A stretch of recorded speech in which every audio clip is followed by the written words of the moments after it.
So gay marriage. All right. Why that? Not allowed. Not kidding. Is that allowed. off topic? No. Okay. You can talk about it. I mean, It's not, but it's not allowed. in Islam, no. Technically not. Well, some people argue that it is. Just like in Christianity, they argue that LGBTQ rights are okay. I think that the fact that... So one thing I'll go to is Islam does not force anybody to do anything. There is no compulsion. It's not allowed. So we can't force people to convert. We can't force people to take on a specific part of the religion. That's why the whole argument about the scarf itself, I don't believe that it's compulsory. Because if it was compulsory, then it takes free will away. So it's your choice to wear the Yes, scarf. Yeah? exactly. Yeah. Yeah. But like, do all Muslim girls wear it, or No, there's some who don't? yeah, exactly. Why do you choose to? I like it. Yeah. I like to be seen for my intelligence instead of my beauty. Wow. That's a That's a deep. profound issue. That is very deep. Yeah, thanks. So this Queers for Palestine movement. Okay. I don't quite Well, understand it. I'm pretty sure there's queer people in Palestine. Okay. Yeah. But- Palestinian people are pretty forward thinking, at least from what I've seen. So, It's not illegal to be gay there? no. No? But what about the But other? the thing is, they're under occupation. So there's the question of illegal and legal. It's an interesting question. It is, and let's get Let's into dive it. into Let's it, get yeah. into it. So you lived in Saudi Arabia. Yes. So a little bit of my background history is that I did live in Saudi Arabia for the first 9 years of my life. So I was born there, I was raised there, and then my family's dream was always to come to America, only be like the main purpose of it being education. Education is a limited resource in the Middle East, especially towards women. It is changing. Times have changed. However, when I was growing up, I didn't have that access. So my parents had to either pay for really high cost private schools or hope that we could make it to America. And our prayers were answered. We got here in 2012, became citizens in 2018, and we're proud Americans. That's At least awesome. So I were you am. guys refugees or just No, what was the not process? refugees. So we basically got our interview, and then we passed our interview back in Saudi Arabia from the U.S. Embassy, so that we got our approval to come in as green card holders. Green card holders are the proper way for immigrants to enter the country. So you get approved, you become residents of the country, then you have to live here for 6 years, demonstrate obviously good knowledge of America, good English speaking skills, good understanding of the history, pass the citizenship test, and you take your oath, become citizens. So would you say it was a relatively easy process, just long going?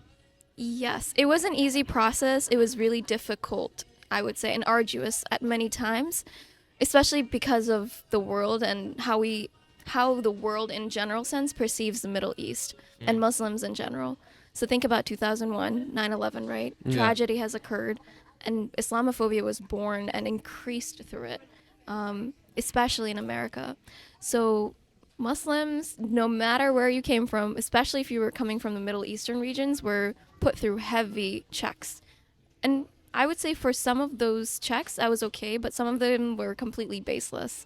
Yeah. So, yeah. So let's go into that a little bit then. So obviously there have been some horrific acts that have been done in the name of Islam. Why do they misinterpret the Islam faith? You know, people who use Islam to cause terrorism. I mean, because obviously 99% of Muslims are peace-loving people. The majority of them are, right? So what is that faction in Islam that isn't peace-loving and that wants to cause these acts? Well, let me ask you to broaden your question or ask it a little bit more clearly, because I might be misunderstanding. By horrific acts, are you saying acts of terror? Yeah. So- like 9/11. I mean, that was done Okay. in the name of Islam, right? We can dig into it. Let's dig into it. But I think so from my personal experience and my understanding, Islam is a very peaceful religion. The only time it can get even slightly aggressive is when you cross on my rights to practice my religion, when you oppress me. That gives me reason to actually resist and say, no, you cannot take my rights to life, to my choices. And I think that's a fair say, right? Assuming that everyone has liberty or basic human rights. So In some certain circumstances, it's okay, but not acts of terror. I would never, ever say that acts of terror are okay and are supported by Islam. So there's Absolutely not. no support for ISIS. No. Muslims hated But ISIS. doesn't ISIS stand for Islamic State of Iraq and Syria? So, and then this is going into a conversation that I love to have with people, and that is simply that Islam gets labeled as a terroristic, like, what's the word? Violent religion when it's really not. And the reason is when you look at news headlines, you see Islamic group of militants or Islamic. And when you see that word over and over again, you start to associate it, especially if you don't know the religion, with terrorists as well. And that's unfortunate because Islam is not that way at all. And there are radicals in every group. We know that. So why paint a general stroke over the entire population of Muslims with that Islamic terrorist group, right? So they do not represent us. Not all of us. They represent their small group. So it's mostly a peace-loving religion. Yeah. Yeah. Absolutely. Yeah. Do you speak any Arabic? A little bit. Does Islam mean anything? Peace. Peace? Really? Huh. Well, why don't we Makes sense. dive into the most contentious issue of the time right now, which is Okay. the Israel-Palestine conflict. On October 7th, Hamas, which is a Palestinian militant group, Yep. went into Israel and brutally murdered around 1,400 innocent civilians. I think they specifically targeted civilians. They live streamed it. They took hostages. There was reports of beheadings of babies. I mean, it was just barbaric stuff to the likes that this world has not seen in quite some time. And ever since then, Israel said that they're going to retaliate and that they're going to do a ground invasion in Gaza. The world, our country has been divided over this issue. I mean, our college campus, I mean, there's pro-Palestinian protesters. I mean, there's pro-Israel protesters. What are your just general thoughts about the whole situation as it stands now? I expect you to see this coming, so I'll lay the groundwork for this. But this did not start 2 weeks ago. This does not start October 7th. This has been a long-going war. It's been occurring before we were even born. So I think it's important to preface the conversation with that. And to also say that it's so much more deeper and intricate in complexity. So to understand it, you have to understand the religious context. You have to understand the political context. You have to understand the historical context. There's so many layers. So to say that yes, I do. We often begin the story there. But I think it's more important to start the story with, well, what's the entire picture? Yeah. So to dumb it down, whose land is it? Oh, no. Whose land is it? Well, first off, I know that it is a very intricate situation, but you condemn what happened on October 7th, right? Where Hamas just brutally murdered innocent civilians. It's so interesting. Okay, well, Right? Like, let's just... the reason why I'm saying it's interesting is because that's where most media outlets begin. So I'm hearing you guys puppeteer what they usually say, because they always start with that. Do you condemn Hamas for their terrible attack? Well, do you condemn the Israeli government for their terrible acts of horror that they've been spreading amongst Palestinian people for the last 75 years? But doesn't Hamas hide within the general public? Can government officials that are corrupt not also hide within the walls of government and institution? I think there's a report that just came out today that the Hamas headquarters is underneath the hospital, the biggest hospital in Gaza. So it's kind of like among their strategy, to hide within the civilians. So they commit this atrocious attack in Israel, and Israel's like, okay, we have to protect our people. I mean, that was like their 9/11. I mean, 1,400 innocent civilians. But it's like, how do they go after Hamas when Hamas is hiding in the hospitals and the schools? What is Israel supposed to do? So, and that's the thing. Let's lay some groundwork that we can actually agree on, and then we can come to a middle ground, hopefully. Yeah. Israel has one of the most advanced militaries, right? Yes. This is well known, and partially because the U.S. backs them, and we have a pretty powerful military ourselves. The most powerful, I would say, in the world. spend $1 trillion a year on it. I mean, there's a reason we don't have free healthcare. It's because we have a lot of guns. So okay, let's agree that Israel has a pretty powerful military. They Yes. have the capacity to probably launch a targeted attack if they wanted to. Yes. Right. So my question to you is this. Everyone says this. Hamas is hiding behind tunnels. They're hiding behind human shields, right? That's a term that's been come up quite often. Gaza is the land that is under attack right now, is a small piece of land that has 2 million people. Where exactly do you make a military base and then tell people this is a military base? And then think about it. I want you to put yourself in the shoes of Palestinians. I know it's hard to do this because we would never see ourselves butchering people like that. But they have been cornered into this little land and they have nowhere to go. And they have to find a way to create bases that they can protect themselves too. So they're resisting, basically.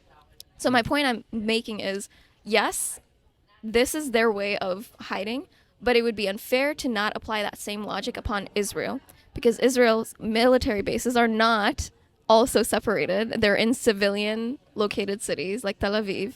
And I think it would be, and that's the point I'm trying to say, is like this conversation is often born in, let's focus on Palestine only and not, let's completely disregard Israel, which is the other side, right? And I think that's easy to do, especially when you label someone as a terrorist. So I think both sides think they're the victim. Right? And we were talking about the echo chamber of people that are pro-Israel only listen to the Israel agenda, people that are for Palestine only listen to the Palestine agenda. But going backed into a corner, does that condemn the violence of Palestine? Does it condone the violence? Yes. Yeah. Same thing. condone meaning allow. Yeah. I mean, is the violence justified because of the situation they're in? Or can we just come to the agreement that all violence against innocent civilians, like which was done on October 7th, is wrong? Yeah. Okay. And I think I'm not against that at all. I think Yeah. what we're missing here is we often only condemn attacks that are done by Hamas or the Palestinian militant groups, but we never ever see the attacks that have been done, terror attacks by the Israeli government. Just because something is institutionalized does not mean that it's right. Yeah. Nazi Germany was institutionalized. Was that right? No, right? Yeah. No, totally. And I think that's a rhetorical question. We all know that. Yeah. The point I'm making is that the Palestinian people have been under occupation, illegal occupation, that Well, maybe on land. let's get into that, the illegal occupation. Absolutely. Yeah. So, from the Israeli perspective, is they see historical roots in that land that go back 3,500 years. Yes. And if you go into the Bible, I mean, obviously Jerusalem was, the home of Jesus and the Jewish people. And then their argument is around the 7th to 9th century, the Arab conquest took the land from them. So they were initially colonized during the Arab conquest. And then, the Jewish people after the Holocaust, I mean, they didn't have a state. They didn't have their own country. And so the world was like, okay, we need to make sure that nothing like this ever happens again. The Jewish people, if anyone deserves their own state, it's the Jewish people, right? So then they also had that historical claim to that land. Mm-hmm. So I love hearing this argument, Christian, because personally, I do think it's important to analyze history, right? I mentioned that as an important context to take into consideration. However, the problem with that is, how often do we go back in time 3,500 years for any other world conflict that's occurring right now? Think about it.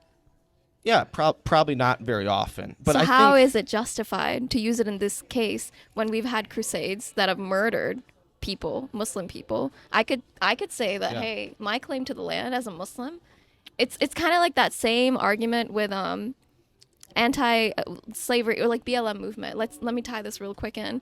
As today, the black community will say, hey, you owe me reparations for what you did to me as a white man. How do you feel about that? Like, you didn't do anything in your lifetime, but you're tied to your ancestors who held me enslaved. Yeah, no, I get the point. And obviously, history, I mean, there's only very little we know about history. And Right. I guess what the Jewish people would say is that after the Holocaust. There was a UN partition plan. I think it was Resolution 181, which said we'll split Palestine into a Palestinian state, and a Jewish state, and then Jerusalem will be an international city because that's a highly contentious city. Right. And the Jewish people agreed to that resolution. The Palestinian people did not agree to that resolution. Well, so there was a two-state solution that they turned down. Did you ever think that a two-state solution that's taking land away from somebody would work? But tell me if I'm wrong. Palestine was not a country. It was under British colonial rule after World War I. It wasn't even an established country. Okay, but around that time, many countries were basically positioning themselves for independence, Palestine being one of them. And actually, if you go back, there was a promise to the Palestinian Arab people that they would get that land. But because of the Balfour Declaration and these ideas of basically Zionist ideas to establish a state of Israel, that's really where Israel was birthed from. It wasn't, and this is before World War II. World War II it was a catalyst for that change because obviously Jewish people were under attack. And so they said, okay, well, this is a land that they can return to. Yeah. But it was never their land in that time. Sure, they have religious ties to it. And actually, it's funny because I've researched Palestine very well. And I wanted to know, how did Jewish and Muslim people live there before Israel was even born? And it was peacefully. They lived there. They coexisted. They shared the land. And what's really fascinating to me is the two-state solution created a divide, like a literal divide where there didn't need to be one. Now, how long ago are you talking about them? This is before the World Wars. This is before the World War II in particular. And I mean, in Israel today, there's about 7 million Jewish people, and there's about 2 million Arabs. So, I mean, there are Muslim people who are living in Israel, and they're in the military, they're a part of society, they can vote. So, I mean, I think they are kind of trying to still bring people together. I think where their issue is when, Hamas, who is the head of the Gaza Strip, they're leading the Gaza Strip, calls for the complete and total liberation of Israel. I mean, they want to insert an Islamic state in Israel and destroy Israel. Didn't they say, what is it, in their creed? It's in their creed. Death to the Jewish people? Yeah, I mean, it's something like that. Death to the Jewish people or death to Israel. I don't know exactly. And I just think... But then I ask you again, so if Hamas is... Let's say that Hamas is terrible, right, in its origin itself. How do we punish 2 million people for their actions? I don't think we should. But and that kind of circles back to the point we were talking about earlier, which is if Israel has the strongest military, one of the strongest militaries, and they have the intelligence to know where Hamas is, how did they let the attack on October 7th even happen?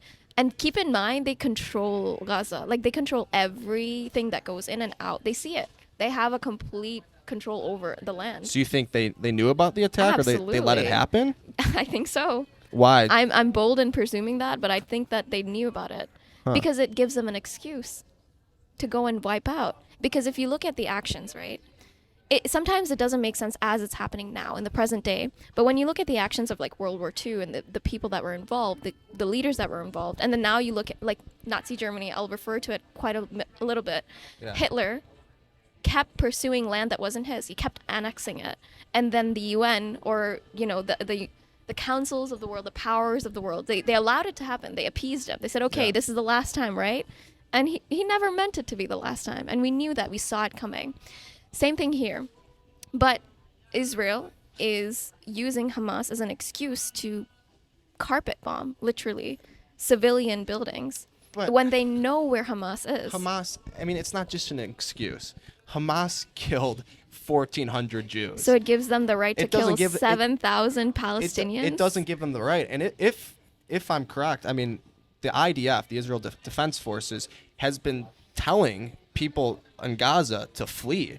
And let me paint a picture. But they halted the ground invasion because they wanted civilians to get out. I mean, from at least what they're projecting, the IDF, Israel, what the USA is saying about Israel is that they are trying to reduce the amount of civilian casualties. They're allowing them to leave the Gaza Strip before they do a ground invasion. They've waited 3 weeks. Okay, wait. Imagine this then. If Russia allowed Ukrainians to leave, like civilians to leave their land, before they attacked it. Does that still make it okay to do? No, it doesn't. But that's also a different situation. I mean, Ukraine didn't go into Russia and kill 1,400 innocent civilians. Hamas did. You just expect Israel to just be like, okay, you But killed Ukraine them. is fighting Ceasefire back. now. Time for a ceasefire after you killed 1,400 innocents and still have over 100 hostages, 20 of which, around 20, who are American citizens. And that's I mean, why in the beginning, that's why I said it's really important to know the context of the story. Palestinians have been getting killed left and right, and their stories are not documented. Their stories are not being told, but I hear them and I see them oftentimes. And I have stories of even American Muslims that have traveled to Israel that have been tortured, that have been kept at checkpoints way longer than they needed to be. Like, Yeah, I you mean, don't, that's the and thing. I totally condemn and think, I mean, not everything Israel does is right, obviously. And if they're killing innocents, I'm totally against that. And we're on the same page. But it's also wrong when Hamas does it. I'm not disagreeing with Yes, you. and when they commit that act of terror, which they did on does not October give 7th, what are they supposed to do? permission- Are they supposed to just It does not allow give permission to Hamas to just Israel- live on their border? Like, what I should they do? bel- What would you do if you were Benjamin Netanyahu right now? And you just the largest terrorist attack Well, against the let me Jewish ask you, population. what did the U.S. do against ISIS? How did we take out Osama bin Laden? We started a war. And Okay, We went but to didn't we Iraq have and- special ops? They specifically went and targeted him. yeah. Civilians in that specific mission, they may have been injured, but they were trying to lower the casualty. I think that's what Israel is trying to do. Really? I mean, that's at least what they're projecting. That's what the United States just because says they're doing. saying one thing, and when you see their actions, does that mean that they're matching Who those do you actions? trust more, the leaders of Hamas or the leaders of Israel? Well, all right, but think about it. Palestinians voted in Hamas. So that's pretty much like the same thing as the government in Israel. And I know this history as well. 2006. And Yeah. then Gaza was completely taken over by Israeli forces 2007. They had no military. They had no... Gaza did not have even a government. And the people that voted back then, many of them are not actually suffering the consequences because there are children that were born that are dying as first... Like, these are international war crimes. You don't hurt... Specifically, if you know that there are civilians there. I think it's interesting. There are a couple of points that you brought up, Christian, that I want to address, and Yeah, please do. first of them being, they let civilians know before they leave. If you're given a 10 to half an hour minute warning, like that's not enough time to even leave. Imagine you already are like a lot of these people that are displaced. They're coming in with injuries. It takes time to move around with injuries, and then on top of that, you're getting notice that your home, your personal belongings, everything is going to get destroyed in 10 minutes. That is catastrophic for any person to even imagine. Like, imagine losing all your important belongings that have sentimental value to you. So, of course, it takes time to grab the things that matter. And most Palestinian people in Gaza have been pretty compliant. But then when they moved and they were actually trying to escape, they were bombed also. And I think the one thing that's really... The point that you make about Hamas, who would you trust, right? Hamas, or would you trust the Israeli government?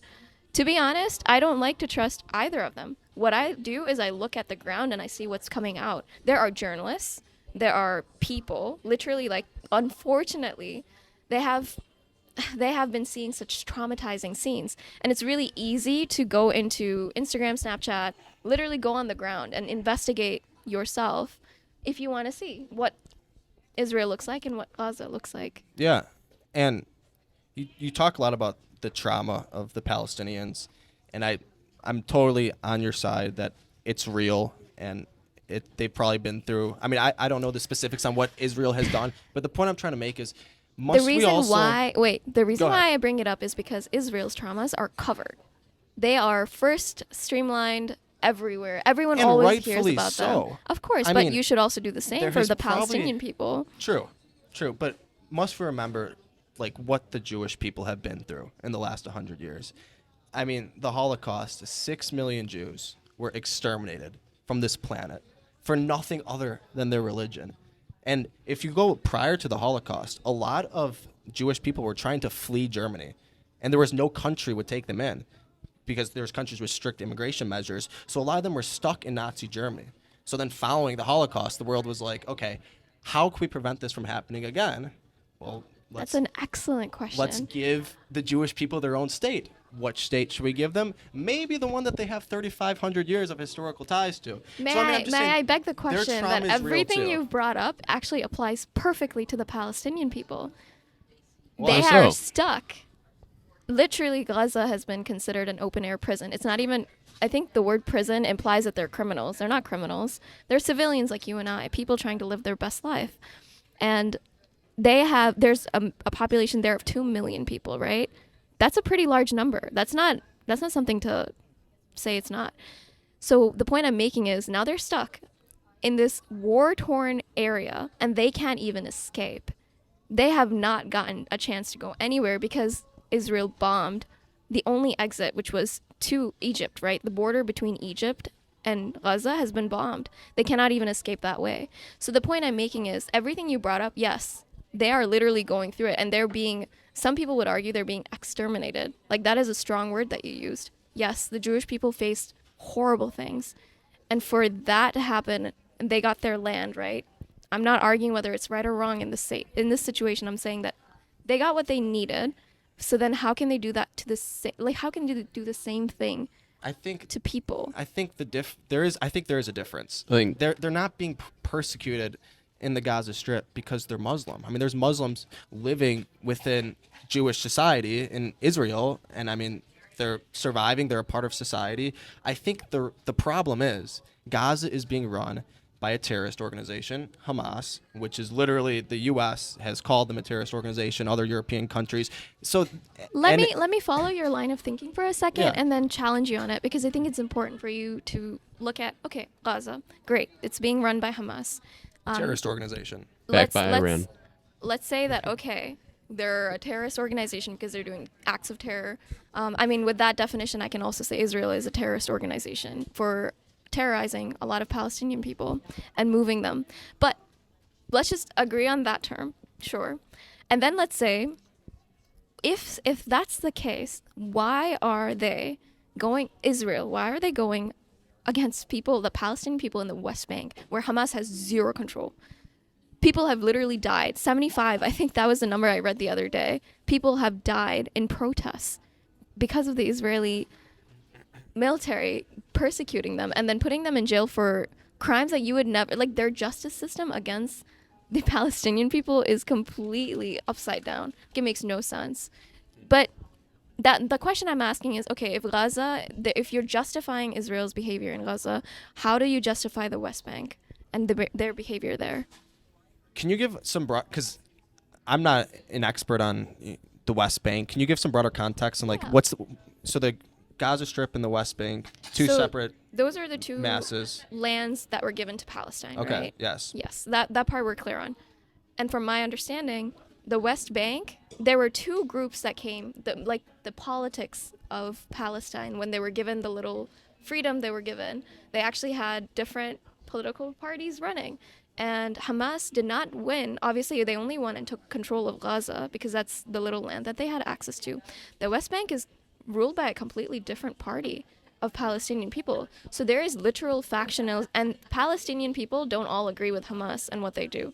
In fact, a lot of Palestinians don't like Hamas, but that is never broadcasted or shared. Everyone assumes that Palestinians love Hamas and they support Hamas because of that one little fact that was broadcasted so many times. But they were voted in, so obviously there has to be some sort of agreement among the people. So if we vote in...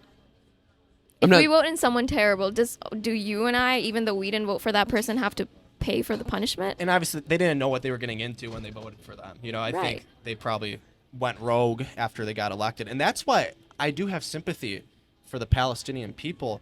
But from what I see, it seems that they're victims in the hands of Hamas. Hamas is the ones that are at fault. They're the ones who are going over to Israel, killing innocents, and forcing Israel... I mean, Israel has to respond. So that's why my sympathy is to the Palestinian people, but I think it's because of Hamas, not because of Israel. Israel's just protecting themselves. Israel's protecting the occupied land that they should not be in. They're illegally settling into places that the UN never gave them. And when you look, I mean, you can look at the maps, right? You can see, like, over time, Israel has evicted people, Palestinian people, out of their generation-long homes.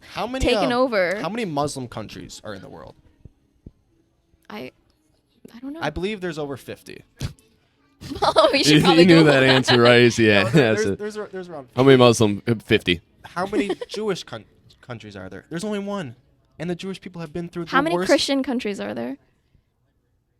Probably 50. a numerous amount. How many too. Hindu countries? How many Buddhist countries? How Exactly. many? You get there's my a lot. point? Do you But see there's the point only- I'm making? There's only one Jewish country, and they have been the most persecuted religion ever. I mean, the Holocaust, 6 million. You cannot measure it that way. I think you're I you're think trying to in put an recent analogy history- on something you can't put on. I'm You, just saying, well, there's you just one made an Jewish argument state. earlier that 3,500 years ago, so you can't just say recent history and cut out the rest of the context now. The point I'm making is religion is not an excuse. It really is not. I'm not saying it is. I'm just saying that the Jewish people, this is their one state. And I think that they would be right in wanting to protect that state because we saw what happened in the past when they didn't have a state to go to. Then how when do you refugees were trying to argue- leave Germany. How do you and they argue couldn't. against Jewish people that actually disagree with Zionist movements? We'll have to They have the right to the land too. we'll have to have one of them on the podcast because I would love to hear that perspective too. But- Yeah. But the point I'm making is that there has been no state declared to a certain group of people, no matter the atrocious things that have happened to them. That's why I refer to the Crusades. That didn't justify creating a land for Muslim people. So what constitutes ownership of land, in your opinion? If it's not, the world that's- recognizing after an atrocity, what constitutes ownership of See, land? that's the deeper question. And then the other deeper question that we need to ask is actually what constitutes the right to give land away that's not yours? I think that's the bigger question that people fail to even answer because But by saying that, you're assuming that the land is someone's already. So Exactly. So what constitutes ownership of the land in the first place? I think that's the question we have to can we ask. establish that if you've lived there, if you work there, if you've been on that land and taken care of that land, that land falls under your jurisdiction? What do you mean take care of the land? Think about if you own property in America. You guys have houses? Yes. I'm assuming. So you mow the lawn, you take care of it, you pay your taxes, you agree to the social contract that's within the land. So those are the things that constitute that land being yours because you've an agreement to it. So the same point I'm making is it can go back to the Native Indians, Americans, right? Native Americans. They lived here before we were here, right? And they had heritage to this land. They had close heritage. But what did we do? We did the same thing technically Israel is doing, which we evicted them out, saying if you accept, great, we'll give you some blankets and things. But if you don't accept, we will kick you out by military power. And so here's the deal. This is an interesting question, Christian, because land and ownership changes over time, right? Obviously, the different empires, Ottoman Empire, the Byzantine empires, they all came and they took land that wasn't theirs, but they made it their own. And that was fine because the people... What is the one thing that no one wants? It's war. Nobody wants war. So peace is okay, but there needs to be a different context applied here because actually not even different. It's the same context. Palestinians don't want war just as much as Israel doesn't want war. To go back to your house analogy, keeping up with the land, what if, hypothetically, you kick me out of my house? You don't live in the house. The house is just vacant. I come back to the house. Is it my house again? Or is it now your house? Because you kicked me out, but you did nothing with the house. You answer that. Tell me, what do you think? It would be my house. Exactly. But couldn't that be the case for Israel? Because they did have that historical claim to the land. They had it, up to the 7th century. They were kicked out of the land. They were going back to Palestine before Israel was ever established. And that's why I brought up the point that Jewish people actually coexisted and lived perfectly fine with the Arab people. Now, given that, of course, there would be conflict. And they are still in Israel, correct? I mean, like I said, there's 2 million Arab Not people necessarily.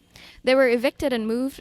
And think about it. It's not just, the question isn't just about property. It's your finance, your whole life, basically. Your ancestor. You're losing. The one thing that Arabs pride themselves on, and I know this very well, is lineage. We come from honorable lines. We take pride in the families that we've created and the influence we've spread. We take pride in that. That's just a cultural thing.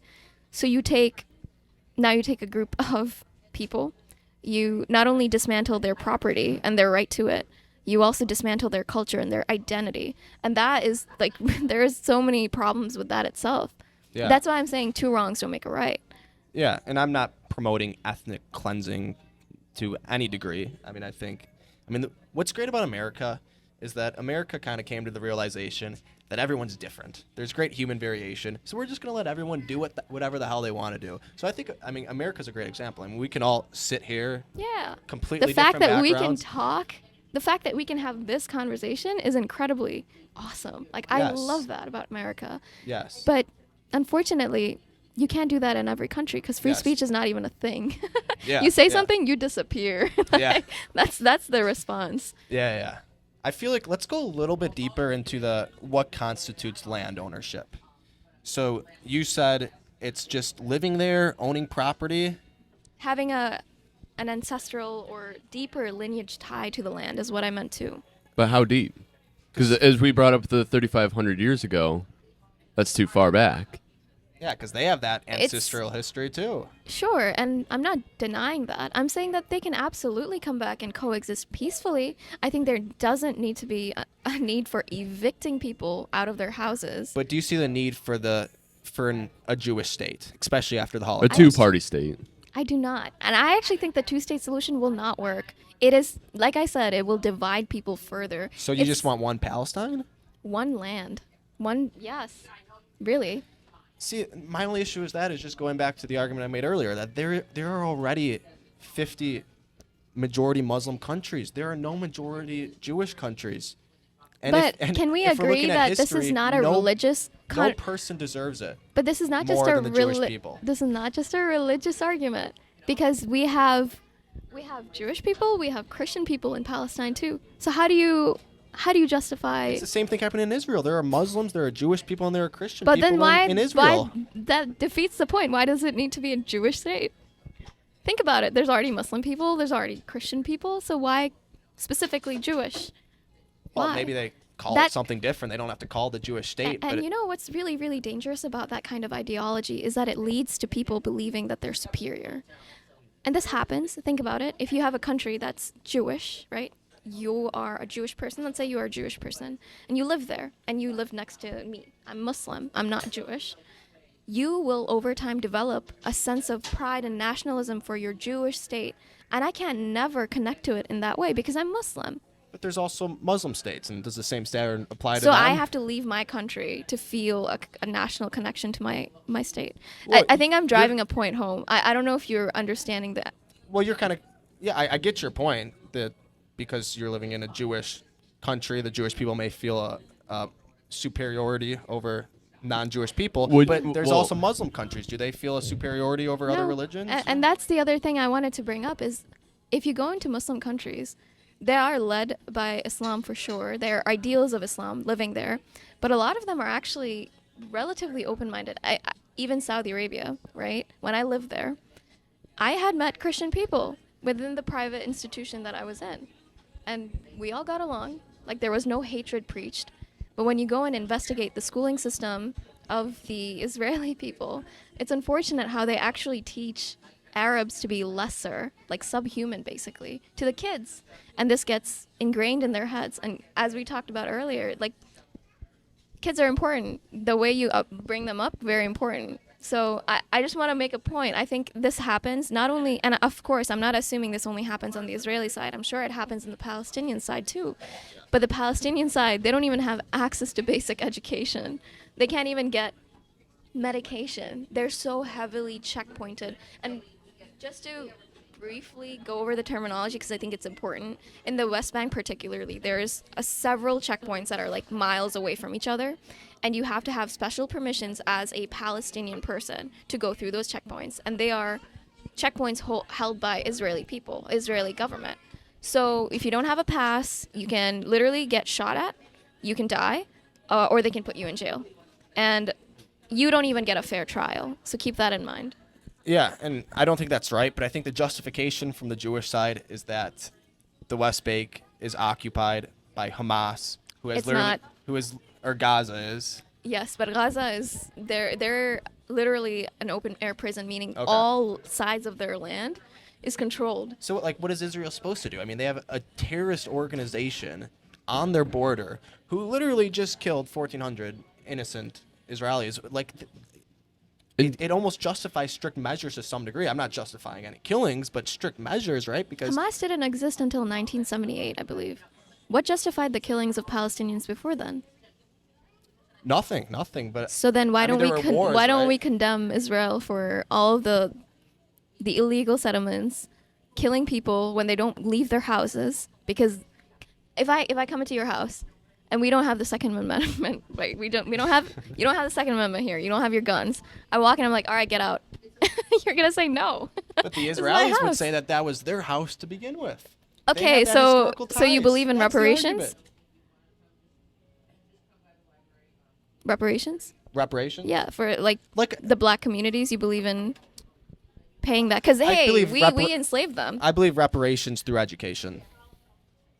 So why don't you Like do that with affirmative the? action? Not necessarily. mean? But just like I think K the point through, that K I'm through 12, increase funding there. Like that's where you. the point I'm trying to drive home Yeah. is that we don't tie ourselves individually to the history that has happened in the past.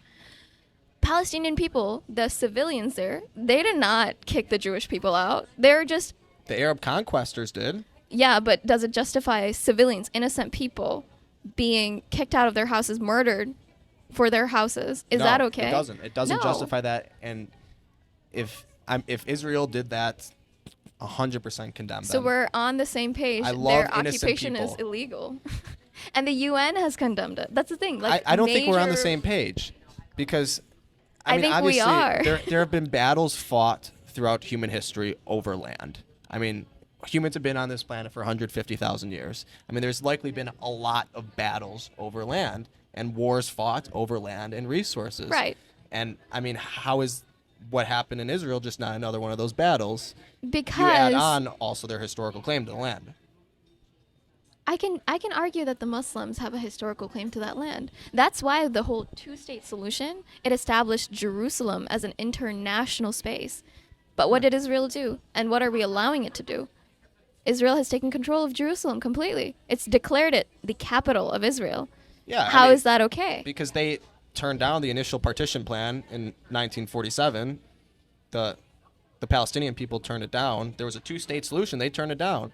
And then the UN was put together to try to prevent another Holocaust. And their solution was to give the Israel people their own state. They tried to Why play didn't nice- America they- take them They in? tried to play nice with the Palestinians, but the Why? Palestinians Well, didn't want a okay, two-state so solution. Let's They said enter the no. political conversation real quick Let's do it. because I think it's important. Why did America not allow the Jewish people to move here? I mean, we could be a refuge for them, and we are a booming country, but instead we directed them to that land specifically. I think they wanted their own land. I mean, that was the issue with not having their own land in the first place, is that your voice isn't necessarily heard, and tyranny can come and totalitarianism could come as it did in Nazi Germany. But when you have your own country, you could prevent that. So- you would make the argument that it wasn't open land. It was you would argue that it was Yes. Palestinian land. So why? What's the difference? Well, the difference is Why not cut out Texas and make it Israel? Yeah, exactly. the difference is the historical ties. I mean, that's really the difference. And is then they- she would they argue claimed the that land there's 35 historical ties. They Carson's getting me. We're on You the guys same are saying page. the same exact thing, In just two circles. different. Yes. Yes. We are talking about the same thing for a while. I mean, I just think the Israel case the is point- they had the land first. It was taken away from them, She and would now they say want the it back. same So, thing. I think to start a tangent argument that might be helpful and productive in moving this conversation forward is that some can argue that having Israel, a powerful U.S. ally, building that ally there in the Middle East is actually a wonderful way for the U.S. influence to exist there. We have not had control in the Middle East, like zero influence or power. But through Israel, we have political power there. And Yeah. it's true. Yeah. So no wonder U.S. backs it so much because it's a political gain for us. And I think we also feel, to some degree, moral guilt for the Holocaust. I mean, I think the whole world does. I mean, how did we allow that to happen? I mean, just as fellow human beings, I think there is a moral guilt, and I think the U.S. believes that, and they, to some degree, justify giving them a state because of that guilt. A lot of people are asking that same question about the Palestinian people today. How did we allow 2 million people be cut off from electricity, basic shelter, like human needs? They don't even have toilets and like basic things. Well, the thing is, Hamas gets a lot of funding from Muslim countries. I mean, Iran gives them a bunch of money, and they don't spend that money on water. They take the water pipes and build missiles and out of them. And a lot of people will argue, where does Iran get their money? It's some. The U.S. is buying their oil because we stopped creating our own oil in the name of climate change. So shouldn't we have sanctioned them a long time ago for what they're doing? So I'm trying to point something out here. Yeah. I think that this is like a far deeper conversation we could go into. The political side of this, you can definitely go into for hours. But long story short, it benefits us as an Americans, so that we can continue to have global influence there. So of course we're not gonna. But here's the problem. The moral issue is, when do you stop? When do you hold someone accountable? Even like your friend. If Carson does something that is completely completely immoral, would you as a good friend tell him like, hey, that's not right? Oh, 100%. And I think the U.S. has been clear to Israel. No, because Joe Biden literally said, I don't believe in the numbers that are coming from Palestine, the casualties. When there's Hamas. No, there's literal records by the hospitals. How can you not believe that? I saw that report too, and I think it was the Gaza Health Ministry was the name that was putting out the numbers. But that's just like a front for Hamas, because Hamas is running. But then you match that with countless journalists, countless accounts in history. How do you not? It would be like you would be blind to not see the casualties. Do you trust terrorist organizations? Do you think terrorist organizations tell the truth all the time? I mean, no. But I'm not saying that. I'm not trying to argue that Hamas is the sole contributor to. I'm saying that there are multiple contributors, and you have to look at all of them, not just one. Because you're pigeonholing me to this one. But the truth is, there's so many more various journalists that have traveled there and put their lives in risk. Yeah. To document what's happening in Gaza, and when you see that, I would blame it on Hamas, because they're hiding within the civilian infrastructure. If we've known that they've been there, their top headquarters is under the hospital. What is Israel supposed to do? Just allow 1,400 of them to be brutally slaughtered and to just let Hamas go back and hide under the hospitals? I mean, you would also say that Israel's doing the same thing with their military bases. Yeah, they're not hidden in the hospitals. They're not underneath the hospitals. They're hidden in civilian cities. Well, I think there's a contrast. I really do. Something that I've gotten from this conversation is you both are saying the same exact thing. From different lenses. Yeah. Yes. And I knew this was going to happen, which is why I came prepared. And I think the other thing, it's really important, right, to look at stories. Stories define how we view the world. And that's why I'm so adamant on advocating for the Palestinian story. Because in the Western media, there is nothing about the Palestinian side. And they're doing that on purpose. They don't want the Americans to feel the guilt and the terrible emotional turbulence that you would feel seeing any kind of human suffering. It is your humanity that brings us together in this conversation. The fact that we both agree that any kind of terror, any kind of attack on civilian life is not okay, right? Yeah. Period. Yeah. So that's what I'm saying is like, well, let's condemn it on every front. Let's not condemn it on one front and then justify more of it. That's what I've been arguing from the start. I agree. You want to hold both groups accountable. Exactly. So my only question to you is, say you're the head of Israel right now. You're Benjamin Netanyahu. And I have one of the most powerful militaries in the world. Yes. I know what I would do. Let me finish the question. Okay. And there was your 9/11 just happened. I mean, that's to the Israel people, that's what October... No, it's their not 9/11 funny. That's is what they're calling the it. Palestinian people's 24/7. Okay, but let's just say you're the head of Israel. Okay. October 7th happens. Okay. You know, they come in on paragliders. They go to music festivals. They behead babies. They take Oh, grandmas wait. hostage. I'm sorry. I got to correct you. They did not behead babies. There was just a nurse I saw on, I think, Newsmax yesterday who was like, yeah, there was beheaded babies. So, I mean, I have Are seen. you really saying that? Are you really trying to just like? So many news outlets literally retracted that. Like straight up, they retracted it. There was a news story yesterday. I'll send it to you. And there were pictures that I saw of Palestinian babies being beheaded. I've not yet seen any confirmation from the Israeli side. Whether or not they beheaded the babies, or if I'm just saying that or if they just strangled the babies. Think about it. They Media did something is to pushing babies. a certain narrative forward. Let me finish the question. You have to be careful and filtered when you take in information too. Oh, I know. I'm holding you accountable to the same thing I hold myself accountable to. Because when I saw that, no, I am gonna hold you accountable, Christian. It's like I'm watching you guys talk into a mirror. You guys are both like saying the same thing. No, you guys beheaded babies. No, you guys beheaded the babies. Leave the babies out of it. It happened. I mean, the point I'm making is we're talking about what's wrong with civilian casualties. Yes. And I think Hamas made it obvious that they targeted civilians on October 7th. What do you say about the hostages that were taken in and released, and how their stories are wildly different than what we expected Hamas to do to them? Like rape them, really bully them, like to the point. I haven't seen those stories, but I mean the reason they have hostages is for leverage. And so if they want the hostages to stay alive because if that's leverage. If they have hostages, why would Israel carpet bomb Gaza? Like, that makes no sense to me. Israel, if it truly valued the lives of those hostages, they wouldn't just bomb civilian buildings where they believe Hamas is, because Hamas could be with those civilians, right? Like, think about it from that angle too. So what would you do if you were the Israel leader right now, though? After this huge attack on your soil, you have this terrorist organization on your border. What steps would you take? Would you just not go after them? I would, in a human way. How do you go after someone in a human way? I mean, it's war. If your enemy stoops to that level, do you stoop to that level?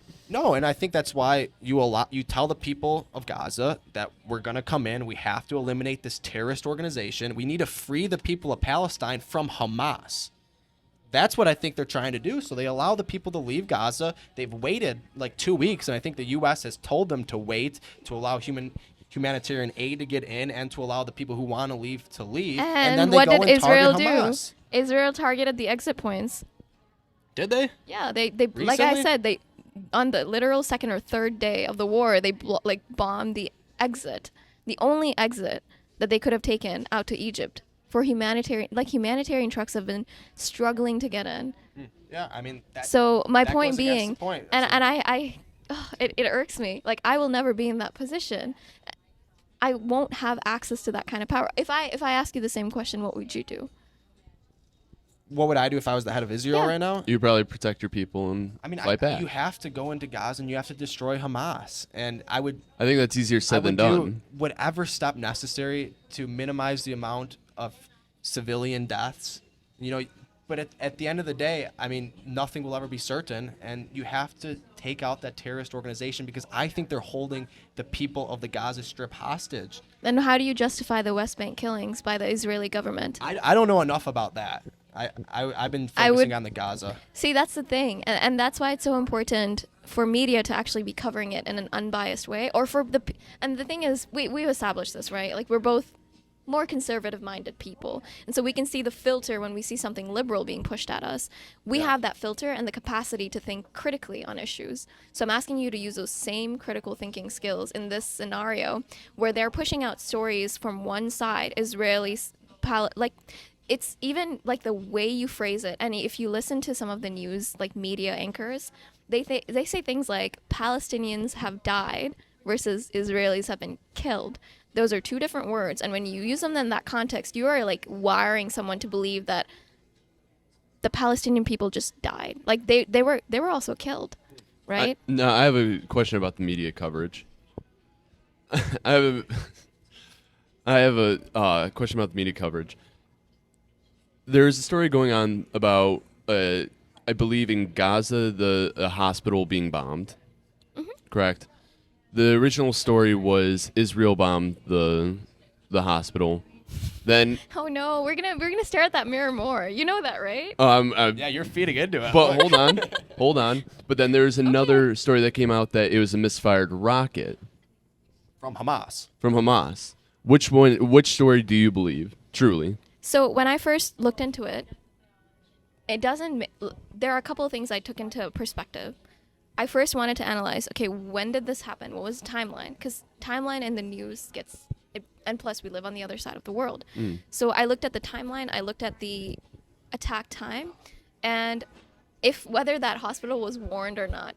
And like you said, Israeli government, they're so wonderful in warning civilians to leave before they bomb that place. Sarcasm.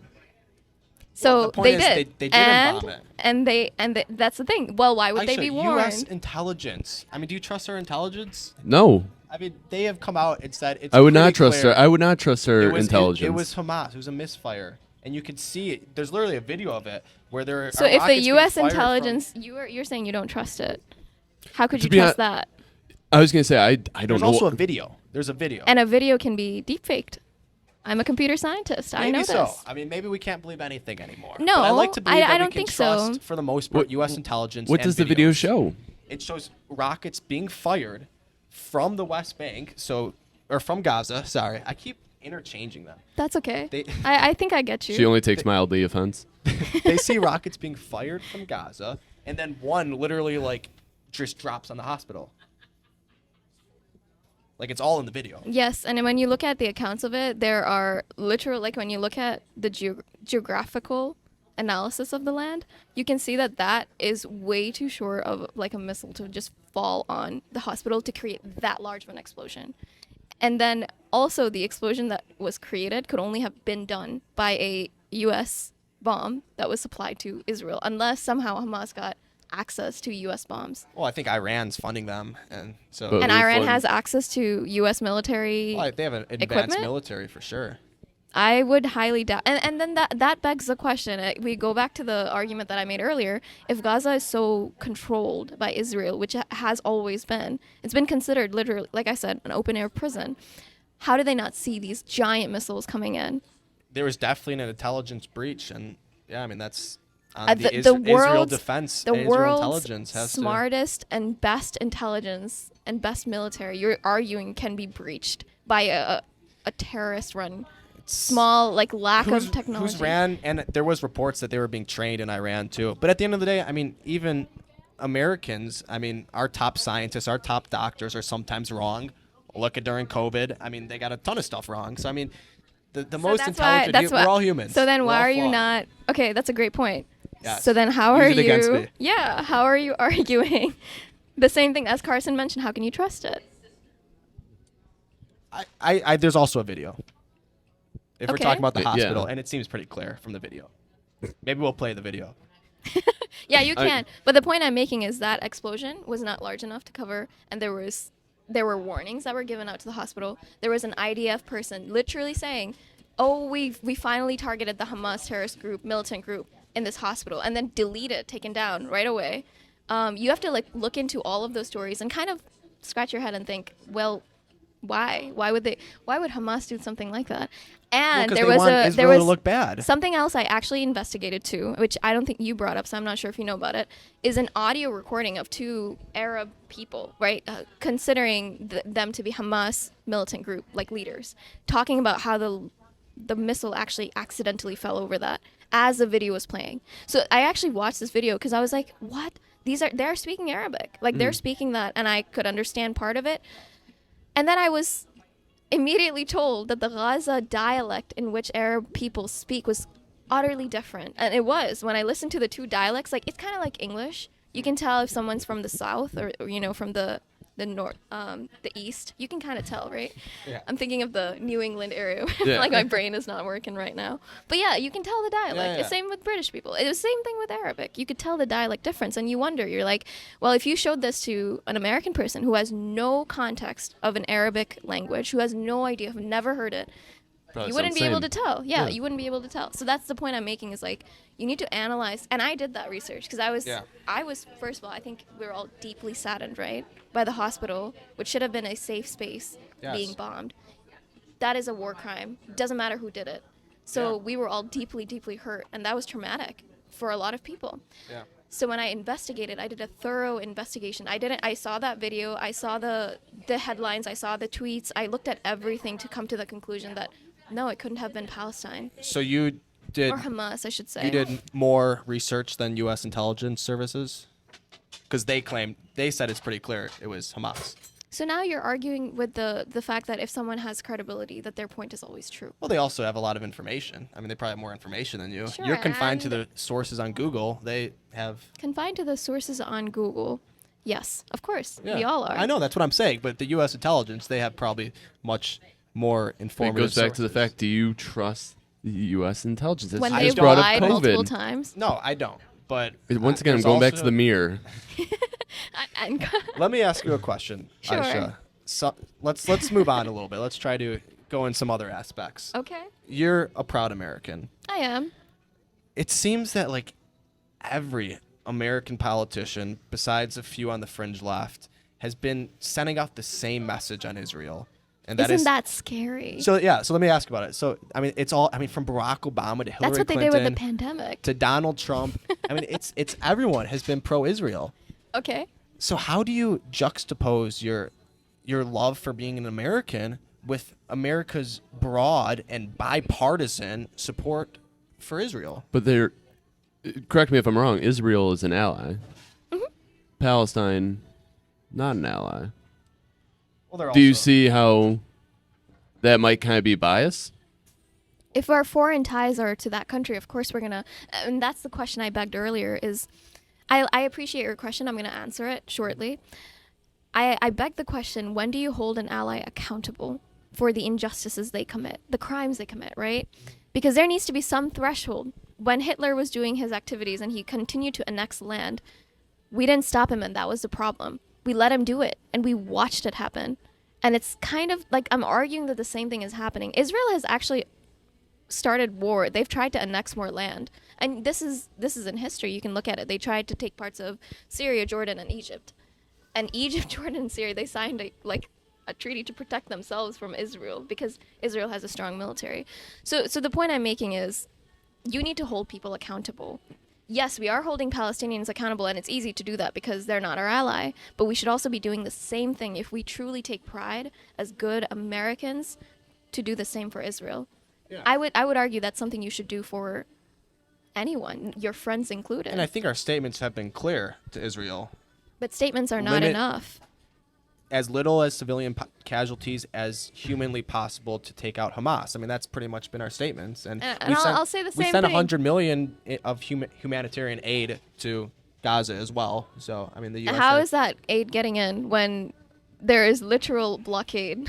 Yeah, I don't know. I mean, hopefully there's The smarter point people I than make- us figuring that out. but- If I go back to the original point I made, if Carson did something immoral, let's say you're shooting someone, okay, and you have the access to ammunition or weaponry to give Carson more power to do the illegals or the wrongs that he's committing, you say, okay, Carson, you need to stop. Here's some more. You need to stop, bro.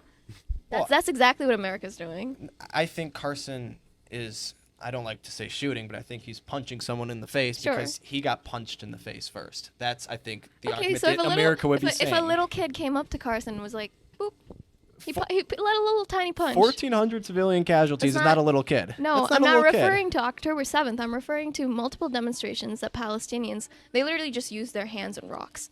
They were like, we want freedom. We want you to leave our land. This is our land. Why are you occupying it and kicking us out of our homes?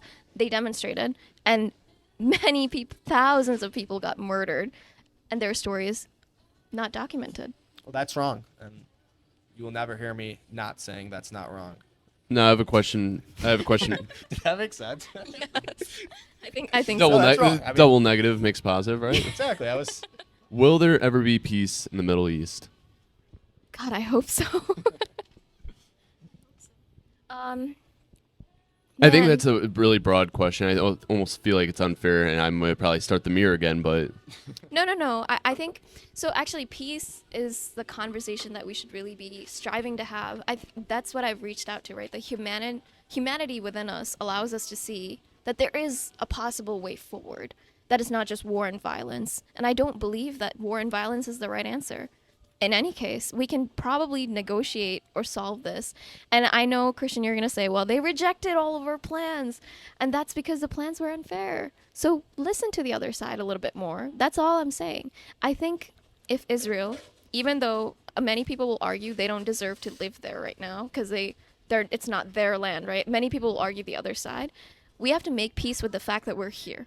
Like in the present moment, right? If we tie ourselves back to 3,500 years ago, we're going to be stuck in the past, and that will continue to repeat itself in bloody ways, always. So what I say is, okay, let's bring us back to the present. What has Israel done that's completely wrong? And what has Palestine done? And I wouldn't even say Palestine, Hamas done that is completely wrong. And let's bring a resolution forward that actually supports humanity, supports peace. A lot of people will argue that's not even an answer right now because of the incredible amount of bloodshed. Like, how can I come to you, Carson, if you've lost family members to the war? Like, you've lost people that were killed without your, like, with no control. You have no control over it. No, totally. Like, I'm saying, okay, let's have peace. Let's shake on it. And it's like, Would you my shake on brother's it? already dead. Yeah. So what was your thoughts on, like, the Abraham Accords?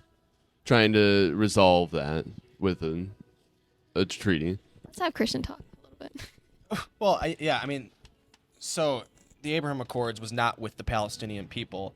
That was with other Middle Eastern countries to recognize the existence of Israel, pretty much. And Yes. the reason why they did that was because, as you were saying, Israel has become a very sophisticated economy and military. And I think countries like Saudi Arabia, even though Saudi Arabia wasn't a part of the Abraham Accords, they were going to be next. Do you remember the countries? There was 4. The It was the UAE, Jordan Jordan, and Egypt. Egypt. I think they Oh, you know your stuff. they Yeah, s- I'm ready. they see Israel as a potential ally against Iran. And I think Yes. that's why they made the Abraham Accords before there was peace in Israel with the Palestinians, because Israel was becoming such a major force in the Middle East. I mean, they're the largest economy in the Middle East, and they have nowhere near the amount of oil that any of these other countries have. So, and that biggest economy per capita. So, because they are also a smaller country, but yeah. I don't know what else to say. I think that, Do you again, want- it's the oh. humanity that's being pushed forward. That's what they were all striving for. But how can you have humanity and peace when there is literal injustices occurring at the same time? It's a logical error. You can't have both injustice and peace at the same time. Yeah, and I think maybe I'm an eternal optimist, but I think what we're doing right here can solve so many issues. Not us specifically. Yeah, no, I know. But face-to-face conversation. It's so much harder to hate someone when you're face-to-face with them. It's easy to hate someone when they're far away from you. I don't hate you, just to be clear. No, I don't. Well, because we're I don't hate face-to-face. Maybe if No, we I were- could hate you face to face. There's I a know you could. difference. But if we were on the internet right now and I'm arguing for Israel, you're arguing for Palestinian, I mean, it's a lot easier to say things on the internet when Well- you're separated. That's why I think, leaders just need to get together, need to sit down in the same room, see the common humanity, But and you- try to. But you guys haven't found common Yeah, ground. I don't think we have. That's the actually problem. feel like you guys are more divided than ever before this podcast. I thought we could walk in and approach this, but we've kind of held on our arguments, and there's nothing that's allowing us to meet in the middle. It's just fundamental disagreements. Well, I at the end of think the we day. both agree that civilian casualties is wrong. Right? There you go. Can mean, we that's- both there agree we go. that illegal evictions are also wrong?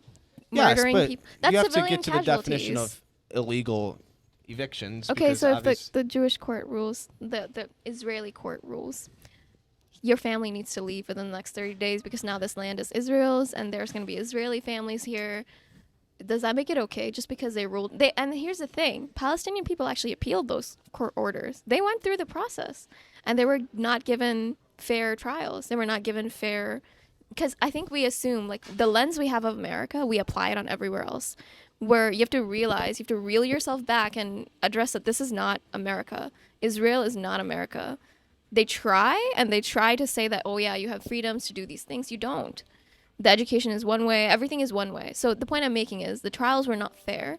And their appeal process ended up in eviction of Palestinian families from their heritage and their land, given to Israeli settlers. So, again, I'm pointing out, and then if they didn't leave, they got murdered, slaughtered in their homes. So, yes, I will agree that illegal evictions are wrong, and there should have been an equal standard of justice for all. So now we So have agree on that. something. Now let me we ask can you work if on we- Oh, something. God. Let me see if I can get a concession from you. Sure. You got 2 from me, or Not 2, just 1. I got 1, you got 1. All right, back to me. Then we'll go back to you. Okay. You could jump in at any time. Following the Holocaust, and Okay. considering that prior to the Holocaust, there are many Jewish people who were trying to flee Germany and had I nowhere. already know where this is going. Well, yeah, and She's just not going to agree. hold on, and they had nowhere to go. Yes. Do you agree that a reasonable solution to make sure that something like the Holocaust never happens again is to give the Jewish people their own state? You know what I'm going to say, right? So we're not going to find common ground here? No. No. Where in history did we do this for anybody else? And it's not, okay, I can make the same Where argument. in history has the Holocaust happened? This is an unprecedented... Many places. Holocaust was just a documented one that we are close enough in time to actually look and study. But if you look into history, Against many one sieges have religious group? happened. Ethnic group, religious group. Oh, yeah. You've got to study your history. You'll find all these crazy horror stories, and you'll never want to go back in time. Well, after. yeah, that's why we're very happy to be living now in America. For sure. We're blessed. But so you don't think... So what do you think the Jewish people should have done after the Holocaust then? Well, here's the question. What did they do? When there was Muslim persecution, when there was heresy, right, within the Roman empires, they didn't establish a Muslim state. Like, they didn't need to because they already had 50 of them.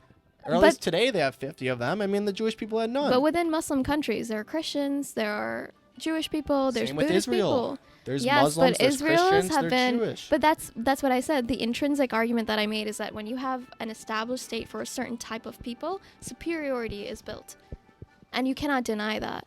And that's all I'm saying. Palestine was never it was never Arab or anti-Jewish. Like they allowed the Palestinian people, when Israelis, or I should say, when Jewish people were coming, they were fleeing from war, refugees. They accepted them into their homes and they gave them shelter and food and water and took care of them, as any good human would. And those are the stories that are often not told. The Palestinian people... Are there stories of the Israelis doing that too, or no? No. None. I'm sure there's some. Think about, okay, so then why I feel are like you're Israeli... only looking at it from your lens. I mean, are the Jewish people just bad people? Like they don't do that? I'm not saying that. They I'm don't not do saying that? Jewish people are bad. I'm Israelis, saying that... they're bad people. They don't have that common humanity? Then why are they not... And actually, they have been protesting against Netanyahu's government. Have you noticed that? Well, I think there's always going to be dissent when there's a democracy. At least they have the right to protest. Isn't he the longest running Democratic leader? He's on the right. You mean like Democratic? Like yeah, he's been in power for a pretty long time. Yeah. And actually, it's funny he that just came back. Actually, he took a break, then he came back. So the internal politics of Israel is really important to address too. So I don't think we'll find common ground there, Christian. I'm just being honest, because I don't see other places in history where we've done that. I understand your point. Holocaust was horrible. I agree. And I don't think we should... I really genuinely don't think that was right, but I don't think that this answer was right either. This is an answer that was given, and land that's not theirs given to someone that is, again, it's not there. They were already Israeli, like, there were already people who had heritage back to like their Israel, right? Their claimed like holy land. And they lived and coexisted peacefully. There were some problems, but they would, just like we have problems within our world, Republicans and Democrats, we don't fight each other to the death. Like we don't do that, right? So Not yet. Oh God, don't suggest it. But the point I'm making is maybe we won't find common ground there, but I think it's important to look at the internal political strife of Netanyahu as well within Israel. Recently, I think it was back in July or June, there were a lot of uprising against Netanyahu's government. Like the Israeli people didn't like it. Yeah. So how timely is it that a war comes to unite the Israeli people and give Netanyahu his power back? Think about that. That sounds like the George Bush conspiracy back in 2001 where... And you have to consider it. I mean, are you a believer in that conspiracy? Saying, that George Bush was behind 9/11 just so they could go into Afghanistan? No comment. Oh, my. I mean, because war definitely does unite people. I mean, of course. That's why a lot of people think that the U.S. might be pushing ourselves into a war in the Middle East because we're so divided. Hopefully we can find some sort of unity without a war. But, I mean, it's an interesting theory. I mean, it makes sense, but I don't know. We've had a civil conversation. I can see your points. I can see where you're coming from. I'm not disagreeing that they're not valid or invalid. I'm just considering them as face value, just as you should. And that's why we wanted to have you on, because you're right. I mean, we live in America. I consume Western media, and I'm totally cognizant of that. And that's why I wanted that other perspective, and maybe I will look into, the unlawful evictions and, because the the killings that Israel has done to the Palestinians. And look I would recommend looking into journalism too. And I think what I'm taking away from this conversation is there needs to be something that brings us together, not divides us further. Because a lot of our talking points are just, think about it, when you research something too, the points are given to you in a biased manner. So that's something you have to consider as well. The point you've been making about the Holocaust has been repeated many times. Everything you've said, I've already heard. Everything I've said, I'm sure you've heard to some extent or degree. I think the only new information that came out was information that you haven't traversed yet. So the point I'm making is that we both need to go and investigate further. And I would highly recommend looking into journalism, because the journalists are risking their life to document stories from both the Israeli side and the Palestinian side. Yeah. And I think that's what's great about X, Twitter, is that it's kind of the home for free speech for independent journalists, because not Truth Social. maybe not Truth. Only from one man. You'll get the truth from one man on there.